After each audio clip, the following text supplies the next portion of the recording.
L-ispiża tas-survey li se jsir fuq l-interconnector li ġara b'Sarat nhar it-tnejn 23 ta' Diċembru li għadda se tammont għal madwar €1,000,000, filwaqt li l-ispiża għat-tiswiet tal-ħsarat qatt trid tiġi stabbilita.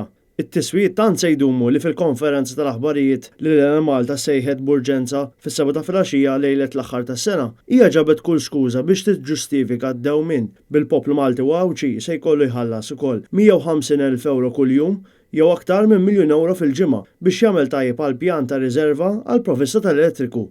Minkejja l-pjan id-dawl inqata' 3 darbiet, proprju dakinhar ta' 23 ta' Diċembru fit-8:15 ta' filgħaxija. Imbagħad il-ħadd li għadda fis-6:15 ta' filgħaxija primarjament kawża ta' domanda ogħla mill-provvista li kienet qed tissupplixxi lil Malta u tat-tnejn f'nofsinhar u 5 ta' nofsinhar fil-power station tal-Electrogas minħabba ħsarat tekniċi.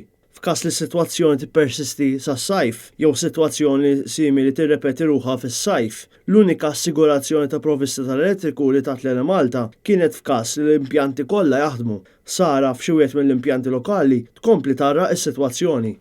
Dan kollu jikkonferma kemm il-Partit Laburista ma kellu l-ebda pjan konkret fl-enerġija. Kif wara 7 snin ta' Gvern Laburista, Lena Malta kellha tammetti li fil-preżent reġgħet lura s-sitwazzjoni daqs li kieku m'hemmx l-interconnector u l-power station tal-gass.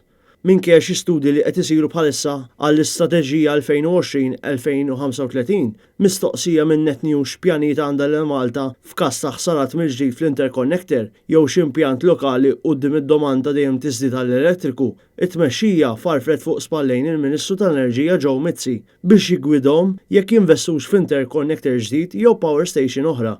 Bit-tweġiba talba tal-Assoċjazzjoni Maltija tal-Lukandira u Ristoranti l-MHRA għal kumpens lill-industrija, it-tmexxija qalet li se tevalwa t-talbiet każ b'każ.